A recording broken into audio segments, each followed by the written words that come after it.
September 1941, Tokyo, Japan. Inside a smoke-filled conference room at the heart of the Imperial Navy headquarters, one man stood with absolute confidence: Major General Minoru Genda. Before him sat the War Council, Japan's highest military minds. Maps covered the walls, models of ships and aircraft rested on tables, and every eye in that room was fixed on the man who claimed he had devised the operation that could decide the fate of empires. His tone was calm, analytical, almost surgical. Genda was not a man of slogans or emotion. He was a man of mathematics. To him, war was an equation, and that equation had a solution. The plan was, in his words, Genda's proposal was breathtaking in its audacity. A single, decisive strike on the American Pacific Fleet at Pearl Harbor. It would not just damage the United States Navy. It would paralyze it. The American fleet, he argued, would be crippled for 6 months, perhaps longer. In that time, Japan would sweep through Southeast Asia, seize vital oil fields, and establish an unbreakable defensive perimeter, stretching from Burma to the Solomon Islands. When America finally recovered, they would be exhausted. Their fleet, their logistics, their morale, all would be shattered. The United States, Genda believed, would negotiate, not fight. Every variable was accounted for. Every move, every countermeasure, every possible loss was measured in probabilities. Genda's mind was a calculating machine, and by late 1941, it had produced the equation that would define the Pacific War. But there was one variable he did not account for, one that no Japanese strategist, not even Admiral Yamamoto himself, fully understood. A variable not of tactics or technology, but of civilization itself. And by the time Genda realized it, Japan's empire and his perfect calculation were already doomed. Minoru Genda was born in 1904, not into privilege or aristocracy, but into a nation in transformation. Japan had emerged from the 19th century with a burning desire to prove itself the equal of Western powers. Its leaders believed that discipline, industrialization, and strategic brilliance could overcome size and geography. By the time Genda entered the Imperial Japanese Navy Air Service, Japan had already defeated Russia in 1905 and occupied vast territories in Asia. It was a nation intoxicated with its own rise, a small island empire, convinced it could master modernity through willpower and precision. Genda embodied that spirit perfectly. He was brilliant, tireless, obsessed with efficiency. His peers called him the engineer of victory, not because he sought glory, but because he sought perfection. By 1940, he had risen through the ranks to become one of Admiral Isoroku Yamamoto's most trusted planners. Yamamoto, himself a reluctant warrior who understood America better than most, relied on Genda's technical genius. Yamamoto's vision was daring, a preemptive strike that would knock America out before it could bring its full weight to bear. But Yamamoto was cautious.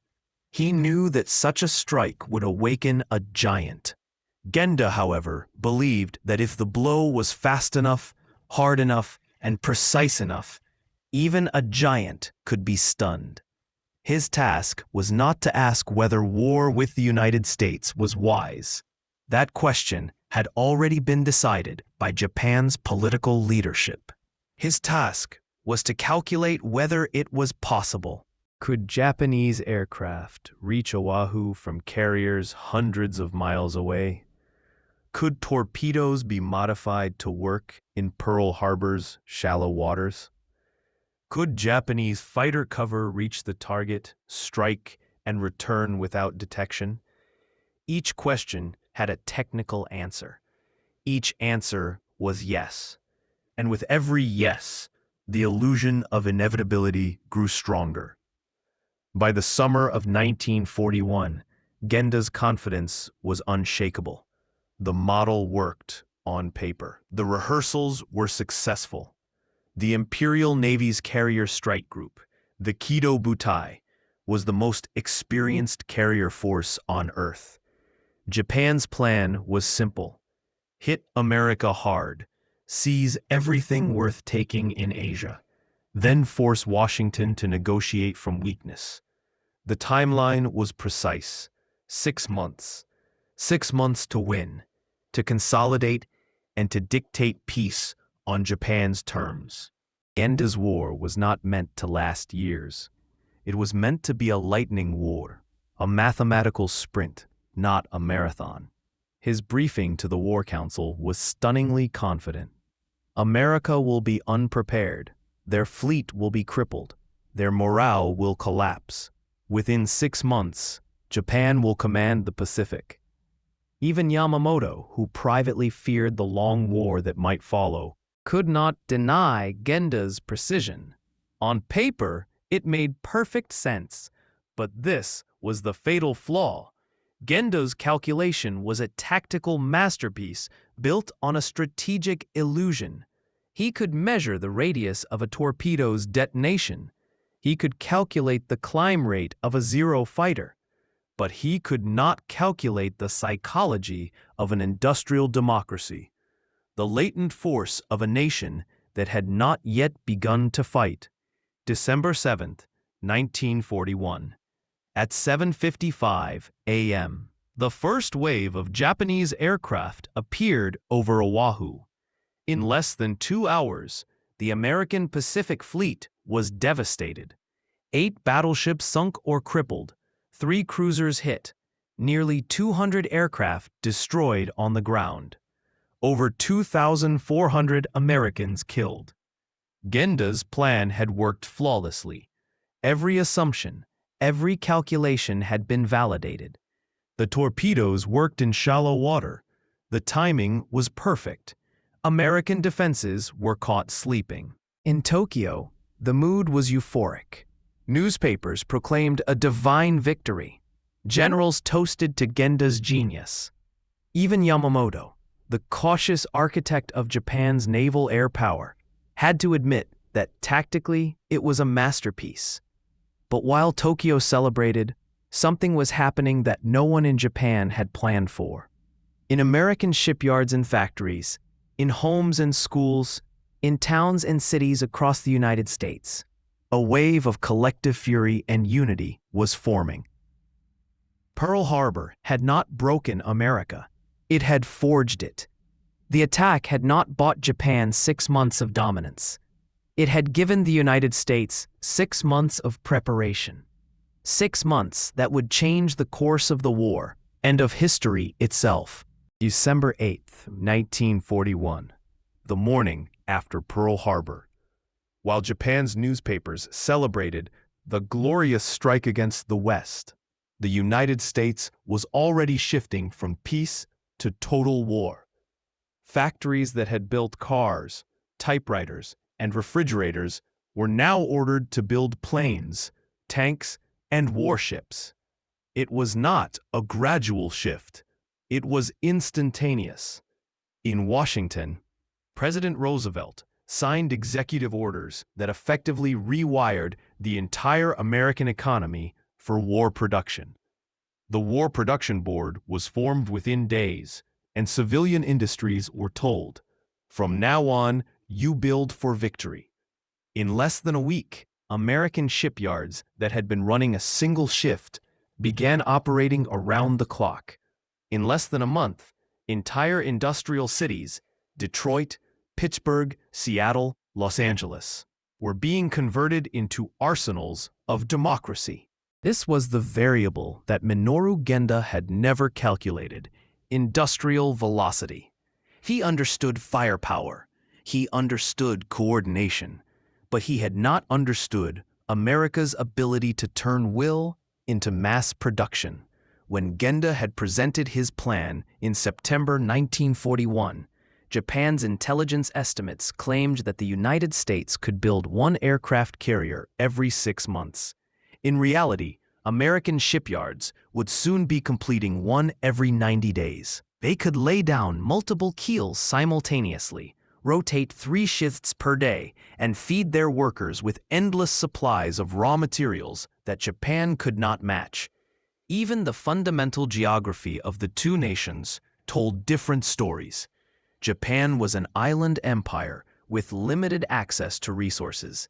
Its steel, aluminum, and oil had to be imported or stolen through conquest. America, by contrast, had entire continents of resources: the iron mines of Minnesota, the oil fields of Texas and California, the coal seams of Pennsylvania.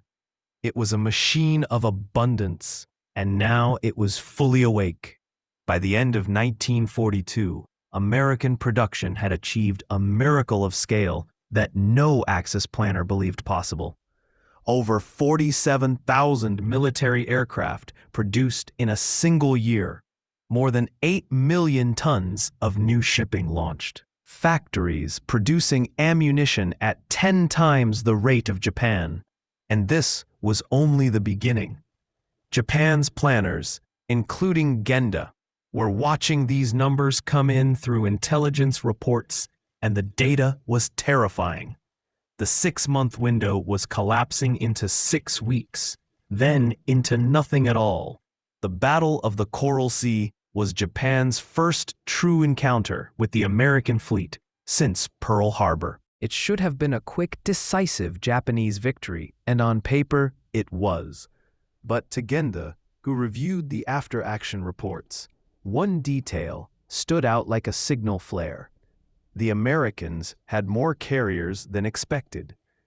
When Japan struck Pearl Harbor, the United States Navy had 13 carriers. By May 1942, they appeared to have 15, possibly more. How? Some had been repaired faster than Japan believed possible. Others were newly built, constructed in record time by shipyards in Newport News, Brooklyn, and San Francisco. Genda recalculated. Even with accelerated production, the numbers didn't make sense. America was building faster than physics seemed to allow. What Japan's strategists didn't grasp was that America's industrial process was fundamentally different. Japanese shipyards relied on master craftsmen, men who built each ship like a work of art. American shipyards had adopted the principles of assembly line production, turning shipbuilding into mass manufacturing. One ship could be built while another was still being welded, while a third was being launched. Components were prefabricated, standardized, and transported by rail from factories across the country. The result was something the Japanese language didn't even have a term for yet: industrial scalability. And this, not tactics, not bravery, not pilot skill, would become the deciding factor of the Pacific War. On June 4, 1942, exactly 6 months after Pearl Harbor, Minoru Genda's flawless calculation met its reckoning. The Battle of Midway. Japan's carriers, Akagi, Keiga, Soryu, Hiryu, were among the most powerful in the world. Their pilots were veterans, their aircraft superior, their commanders confident. By all logic, Japan should have crushed the outnumbered American fleet. But in a few chaotic hours, fate turned. American dive bombers from the USS Enterprise and Yorktown found their targets. 3 Japanese carriers were destroyed in the span of 5 minutes. A 4th followed soon after.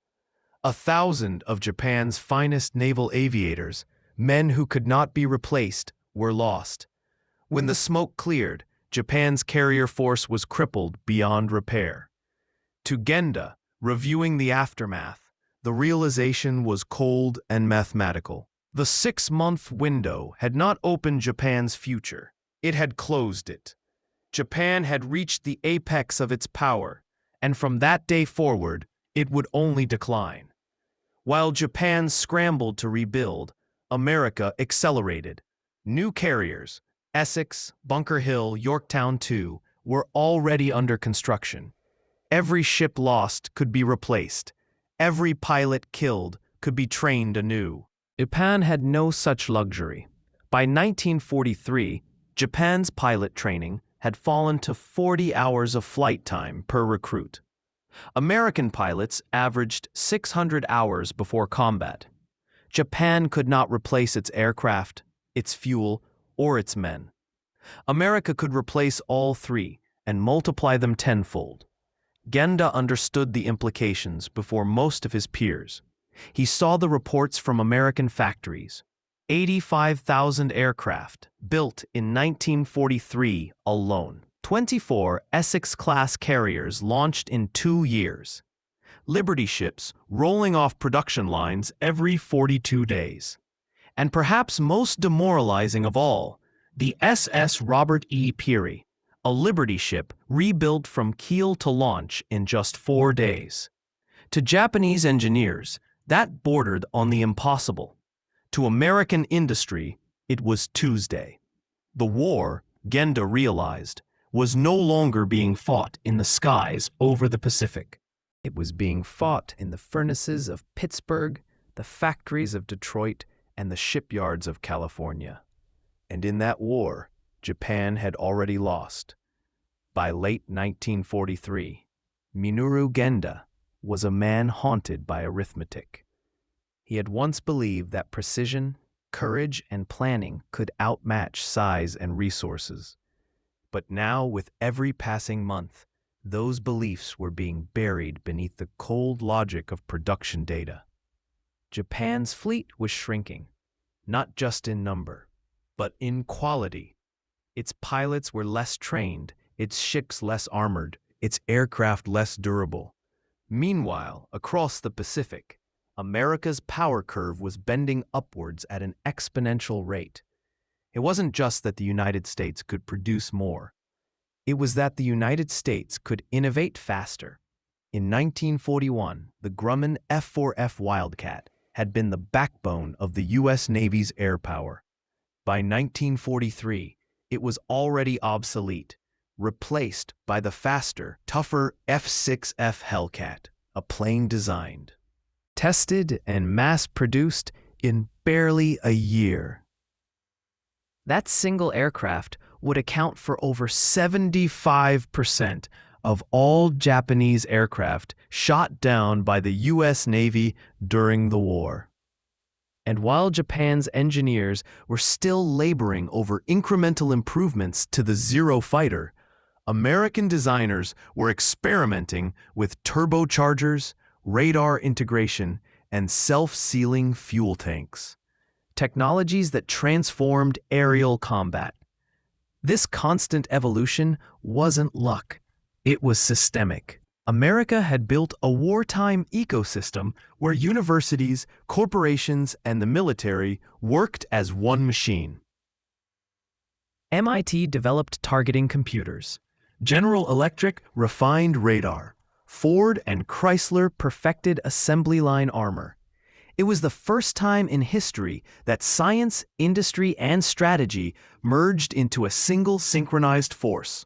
And Japan, rooted in old-world craftsmanship and rigid hierarchy, simply couldn't adapt at that pace. Japan's pre-war planners had designed their empire around a finite war, a lightning campaign that would cripple their enemies before the full weight of industrial retaliation could be felt. But they had made a fatal miscalculation. They believed America would negotiate. They thought the shock of Pearl Harbor would break American morale. Instead, it united it. Every bomb dropped on Pearl Harbor ignited another American factory. Every ship sunk built resolve in the workers who were now assembling new ones. And this industrial unity, this shared purpose, became something more than production. It became a moral force. To the average American worker, welding a hull or riveting a wing was not just labor, it was vengeance, it was duty, It was contribution to a cause. Japan's industry, meanwhile, was fragmented, overextended, and dependent on territories that were now being cut off one by one. The oil from the Dutch East Indies, the aluminum from China, the rubber from Malaya, all of it was under siege by 1944. The empire that had raced to conquer now found itself starving to sustain its own army. By mid-1944, the industrial disparity was no longer a gap, it was an abyss. The US was producing more aircraft in a single month than Japan could in an entire year. Let's break that down. US aircraft output, 1944, over 96,000. Japanese aircraft output, 1944, approximately 28,000. Carrier aircraft ratio, America, 12-to-1 advantage. Even Japan's famed naval aviation, once the terror of the Pacific, was being annihilated by sheer numbers. In the Battle of the Philippine Sea, later called the Great Marianas Turkey Shoot, Japanese losses were catastrophic. Over 600 aircraft destroyed in a single day. Most of the pilots lost were irreplaceable, veterans trained before the war, men with thousands of hours in the air. The replacements who followed had maybe a tenth of that experience. Genda's own reports from the period read like eulogies in code. He wrote, "We have no lack of bravery, but bravery alone cannot penetrate armor or restore fuel. Courage is constant, but fuel is finite." It was a statement that distilled the entire Pacific War into a single truth: spirit without resources is suicide. In Japan, production was still organized under the ancient system of zaibatsu, industrial conglomerates run by hereditary elites. They valued precision over speed, control over flexibility. Factories would halt production for days to make minor design improvements, while American factories continued to produce, iterate, and evolve on the fly. To Japan's leaders, a single perfect airplane was a symbol of honor. To America's, 1,000 good airplanes were victory. This difference, philosophical as much as logistical, was the silent killer of Japan's war effort. By 1945, Japan's finest fighter, the Nakajima Ki-84 Hayate, could compete with the Mustang or Hellcat in performance. But there were too few engines, too little fuel, and too many air raids for it to matter. In the end, Japan's planes never failed in the air. They failed on the assembly line. By mid-1945, American B-29s were turning Japan's cities into oceans of flame. Tokyo, Osaka, Nagoya, industrial centers gone. The irony was bitter. The very workshops that had built Japan's military miracle were now smoldering ruins. Fuel reserves fell to less than 3 weeks' supply. Pilots were ordered to glide home if their missions ran long. And the factories that survived had no aluminum, no steel, no copper, only bamboo and desperation. The once proud Imperial Navy, the instrument of Pearl Harbor, now sat motionless in its harbors, too starved of oil to sail, too exposed to fly. Minoru Genda, by then serving in a planning capacity, could only watch as the empire he helped build collapsed under the weight of its own strategic blindness. He later wrote in post-war interviews, "We had mastered the art of attack, but not the science of endurance. We learned too late that in modern war, the victor is not the one who strikes hardest, but the one who lasts longest." That, perhaps, was the truest lesson of Japan's defeat. Not a failure of courage or imagination, but of sustainability. In the ruins of Tokyo, as Japan prepared to surrender, Genda began drafting reports for the post-war reconstruction committees. He spoke of new priorities: logistics, adaptability, and integration of technology with doctrine. These writings would later influence Japan's post-war self-defense forces, and even early NATO doctrines. on flexible deterrence. The man who had once planned Pearl Harbor now advocated for an entirely different kind of power: industrial diplomacy, a recognition that the modern world would be ruled not by empires, but by supply chains. He concluded one of his final papers with a sentence as cold as it was profound. "The future belongs to the nations that can mobilize thought faster than their enemies can mobilize steel." When historians describe World War II as the Industrial War, they're not using metaphor. They're stating a literal truth. It was the first conflict where production lines decided battle lines, where the war's outcome was written not in the skies or seas, but in the blueprints, smelters, and assembly halls of a continent-sized factory. For Minoru Genda, the tactician who had once designed the perfect strike, this new reality was both humbling and terrifying. He had learned too late that the real genius of America's war machine was not its admirals or generals, it was its engineers. In 1941, American shipyards were launching one Liberty ship roughly every 2 months. By 1943, they were launching 2 per day. These ships weren't elegant. They were ugly, boxy, and sometimes nicknamed ugly ducklings, but they were cheap, durable, and infinitely replaceable. Each one carried 9,000 tons of supplies, enough to feed an army division or refuel a fleet.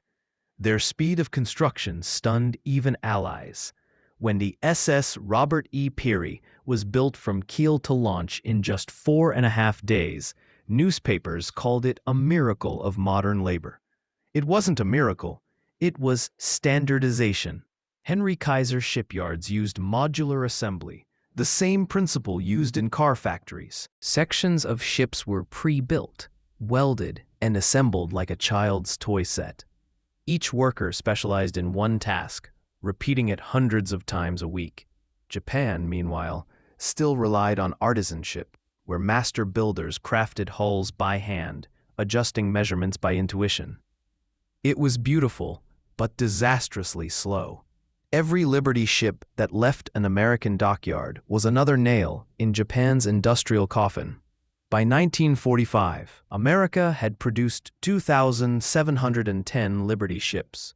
Japan had produced fewer than 50 large cargo vessels in the same period. Without ships, Japan couldn't move oil, iron, or troops. It was like fighting a modern war with your arteries cut. If the Liberty ship was the backbone of Allied logistics, the Jeep was its muscle. It was simple, a 4-cylinder, 60-horsepower vehicle that could go anywhere, do anything, and be fixed with a wrench. More than 640,000 Jeeps were built during the war, one for every 20 soldiers. It symbolized American adaptability, built fast, in huge numbers, and always ready to improvise.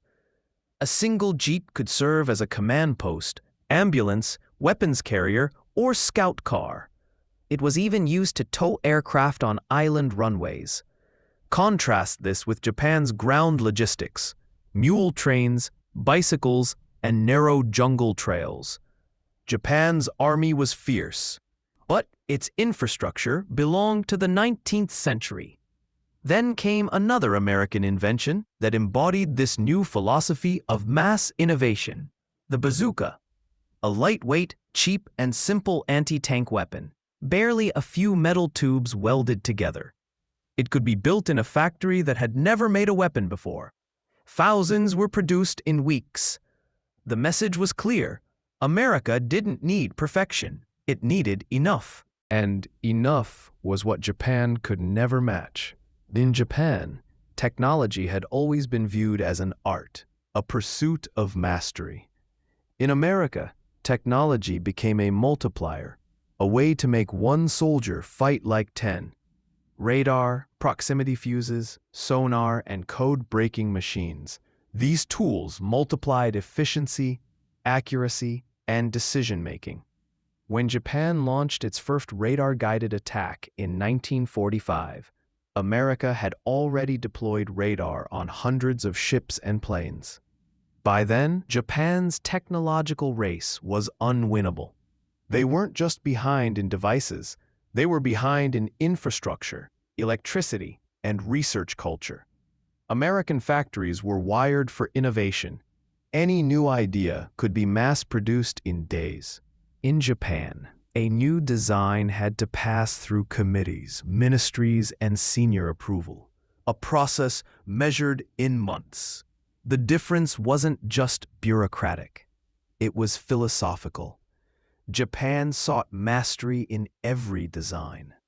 America sought scalability in every design. By 1945, as Tokyo lay in ruins, Genda had become a quiet observer of technological inevitability. He wasn't bitter. He was analytical.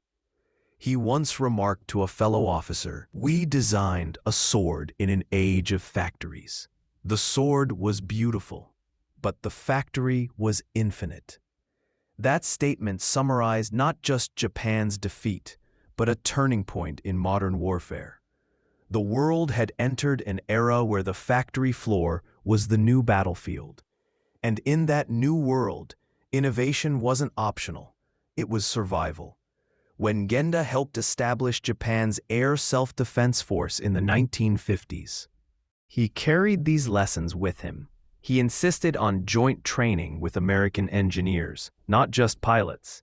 He demanded that Japan rebuild not its army first, but its industry, its schools, and its engineering culture. His foresight helped transform post-war Japan into an economic superpower. The nation that had once lost a war of production would, within 30 years, become one of the world's greatest manufacturers, a silent echo of Genda's final lesson. You do not win wars with the weapons you have. You win them with the systems that make those weapons possible. Behind every statistic, every ship launched, every plane built, was the human will to adapt. America's miracle wasn't just steel and smoke. It was mindset, the willingness to innovate, to fail fast, to try again. That was the true arsenal of democracy. And it was the one thing Japan could not calculate. Because no matter how precise Genda's numbers had been, there was one variable he had missed entirely: the human variable. You can measure production, resources, fuel, and tonnage, but you cannot quantify determination or the collective will of a people who refuse to lose. That was the heart of America's victory, and it remains the central truth of every great conflict since.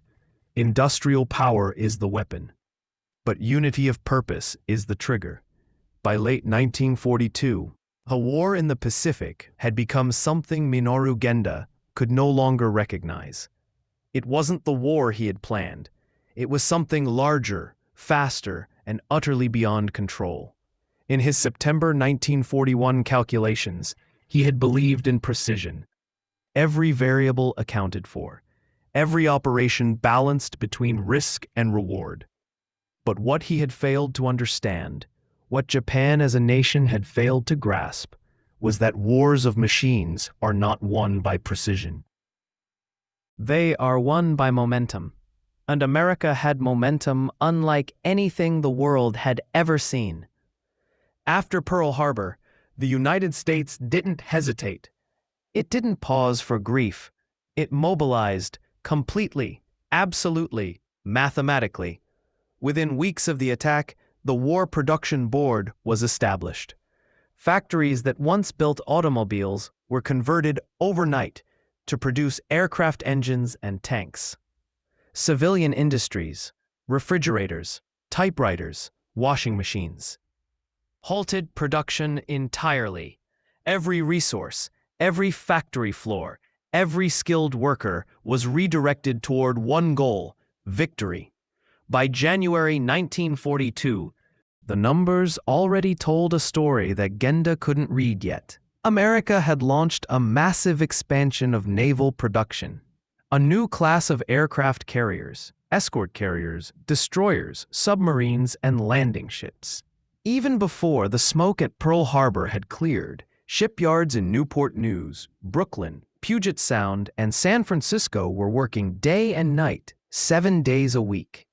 There were no more business hours. There was only wartime. When Genda presented his plan to the Japanese High Command, he assumed American industry could be measured like Japan's, logical, limited, dependent on resources. But America's industry was something else entirely. It was alive, a decentralized machine of millions of workers, from Chicago steel mills to Kansas aircraft plants, from Oregon lumber yards to Alabama foundries, all synchronized by one idea: the nation must survive. By 1943, American factories were producing 86,000 aircraft per year, 45,000 tanks per year, 8,800 naval vessels of every type, 2.6 million rifles, 41 billion rounds of ammunition. To Japan, these numbers were unimaginable. Even Germany, the industrial powerhouse of Europe, could not match this scale. In Tokyo, Genda read intelligence reports in disbelief. How could the United States produce 5 aircraft carriers in less than a year? How could they replace entire air groups faster than Japan could train new pilots? And how could they build airfields on tiny Pacific islands in a matter of weeks when Japanese engineers needed months? The answer, he realized, was something deeper than machinery or metal. It was organization. It was education. It was infrastructure. America had spent decades developing a system that could adapt to any demand. When war came, that system simply changed direction. It wasn't chaos. It was acceleration. And behind every statistic was a face: a welder in Michigan, a riveter in Los Angeles, a machinist in Pittsburgh, a housewife in Seattle. America's industrial army was not on the battlefield. The sleeping giant that Admiral Yamamoto feared had not just awakened, it had evolved. Factories that had never built a single weapon were now producing bombers faster than Japan could shoot them down. The Ford Motor Company produced B-24 Liberators at Willow Run, one bomber every 63 minutes. The Kaiser shipyards launched Liberty ships faster than Japan could sink them. In 1943 alone, 1,000 Liberty ships left American ports. Each ship could carry 10,000 tons of supplies: oil, tanks, ammunition, food.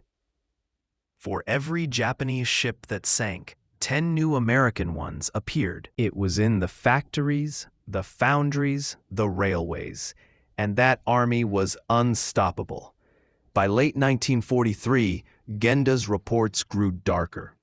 He began to write in his private notes, observations he would later include in his post-war writings.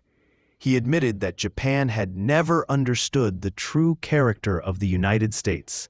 They had seen a decadent, commercial society, but what they failed to see was a machine of production guided by intellect, not ideology. Every ship Japan sank was rebuilt. Every aircraft Japan destroyed was replaced. Every pilot Japan killed was succeeded by another, better trained, better equipped, better fed. Japan's airfields shrank. America's multiplied. Japan's oil reserves dwindled. America's tankers filled the Pacific. Japan's factories burned. America's factories glowed brighter. The numbers that once defined Genda's brilliance, timing, distance, probability, had turned against him. They now defined Japan's defeat. By 1944, Japan was fighting not against an army or a fleet, but against arithmetic. And in the arithmetic of war, America had infinite digits. By 1944, the air over the Pacific was no longer contested. It was owned. The blue expanse that had once been Japan's domain now belonged to the United States Navy. The carriers that Minoru Genda once saw as Japan's sword had become its executioners. Each new American task force carried not dozens of planes, but hundreds. Hellcats, Avengers, Corsairs. Aircraft born from lessons Genda himself had unknowingly taught. Every new engagement wasn't a battle, it was an industrial demonstration. The statistics from that year alone were staggering. In the Battle of the Philippine Sea, 337 Japanese aircraft were destroyed in a single day. Most never even reached their targets. The Americans called it the Great Marianas Turkey Shoot. To Genda, who observed the reports with a tactician's eye, it was not a battle at all. It was a mathematics lesson written in fire and smoke. Every Japanese plane lost represented hours of training, gallons of fuel, irreplaceable experience. Every American plane lost was a line on a production schedule, replaced within weeks. Its pilot trained by an ever-expanding pipeline that produced hundreds each month. The equation was merciless. Japan's loss ratio in aircraft and pilots widened exponentially. The empire that once struck across the Pacific was now being consumed by the very ocean it had sought to dominate. By mid-1944, Japan's fuel reserves were collapsing. Synthetic production efforts failed to meet even minimal requirements. Every sortie drained the empire's veins a little more. Genda understood this better than most. His entire career had been built on the balance between fuel, range, and power. He saw that the heart of Japan's war machine was running dry. The Americans, on the other hand, were turning logistics into art.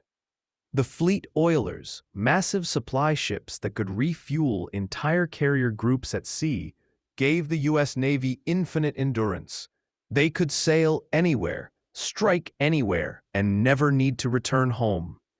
This innovation, simple yet decisive, was one of the many factors Japan had never calculated for. It was during this period that Genda began to understand what truly defined American power. It wasn't just production, it was systems thinking. The Americans didn't just build ships, they built the systems that built ships. They didn't just train pilots, they trained instructors who trained more instructors, who multiplied capability faster than attrition could reduce it. The U.S. military, was no longer fighting a series of battles, it was executing an evolving process. Japan, in contrast, was trapped in a tactical mindset, heroic, skilled, courageous, but static. Each battle was a test of bravery, each victory a work of art. But art could not defeat automation. Beauty could not defeat mass. By 1945, Tokyo burned. American B-29s rained destruction upon cities that had never imagined they could be reached. The firebombing of Tokyo on March 9th and 10th killed more people than either atomic bomb would later claim. The empire's capital had become an inferno, a living symbol of industrial imbalance. One side made weapons faster than the other could even comprehend. When Genda stood on the tarmac of what remained of the Imperial Air Service that summer, he no longer saw himself as the architect of brilliance. He saw himself as the architect of miscalculation. He had calculated everything, except the one thing that decided everything. After Japan's surrender in August 1945, the American occupation began its long process of dismantling the old military establishment. Genda was interrogated by U.S. officers, not as a war criminal, but as a mind they wanted to understand. How could such a brilliant tactician design a plan that was doomed to fail? How could a man capable of predicting every tactical variable miss the single largest strategic factor in modern warfare? His answer was disarmingly simple. "We studied war as a science of battle," he said, "but America fought it as a science of production." That line would define his legacy. In the post-war years, as Japan rebuilt from ashes, Genda found himself part of a new military, the Japan Air Self-Defense Force. He served as its first chief of staff, tasked not with conquest, but with protection. He was older, more reflective, and far more humble. He encouraged a philosophy of defense built not on aggression or ideology, but on technological mastery and systemic efficiency, the very traits he had once underestimated in the Americans. In his writings, Genda returned again and again to the same lesson. He wrote, "War is not decided by courage or precision. It is decided by sustainability, the ability to maintain pressure after perfection has failed." This was more than a military observation. It was a philosophy forged in defeat. Japan's engineers, in the decades that followed, would internalize that truth. They would apply it not to war, but to peace, to cars, to electronics, to industry. The same obsession with precision that once sought military victory was reborn as the engine of Japan's economic miracle. And at its intellectual root, deep beneath decades of progress, was Genda's realization. Sustainability wins wars. The irony of history is that the man who helped design one of the most devastating attacks in modern warfare indirectly helped shape one of the most resilient post-war societies in history. The sleeping giant that Japan had awakened had destroyed its empire, but in doing so, it had also taught it how to rebuild. By the time Genda died in 1989, he had seen Japan transform from an empire of destruction into a nation of creation. He never glorified the war. He never romanticized Pearl Harbor. To his final days, he described it as the triumph of calculation over judgment. His final diary entry, written weeks before his death, read simply, "Precision without wisdom is the architect of ruin." And with that, the man who once believed he could calculate victory finally understood the truth, that history is not written by those who fight perfectly, but by those who endure completely. The war that Minoru Genda helped to begin did more than shape nations. It reshaped the very definition of power. It proved that in the modern age, wars are not won by those who fight the hardest, but by those who build the fastest, learn the quickest, and adapt the deepest. The skies above Pearl Harbor were filled with precision, courage, and fire. But beneath those same skies, in the months and years that followed, America built a storm greater than any weapon Japan could imagine. It was a war of factories, of minds, of will. And in that war, the true victors were not the ones who struck first, but the ones who never stopped striking back. Minoru Genda's story is not just about defeat. It's about awakening, a mirror held up to human ambition, showing how brilliance without balance leads only to ruin. He spent his final years not chasing glory, but seeking understanding. And through that, he left behind a legacy more enduring than any empire.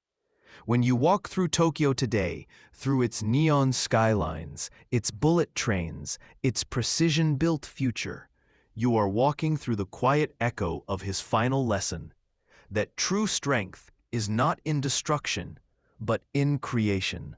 If this story moved you, if you want to uncover the untold strategies, forgotten figures, and hidden truths that shaped World War II, then make sure you subscribe to this channel, because what you've seen today is only the surface. Beneath every famous battle, every headline victory, lies a network of unseen minds, planners, engineers, tacticians, the invisible architects of history. Join us as we continue to unearth their stories, from the forges of the Pacific, to the frozen steppes of the Eastern Front, to the deserts of North Africa, where innovation fought desperation. Click on the next documentary now and step deeper into the war that defined the modern world. This is not just history. This is the anatomy of power, and it begins where most stories end,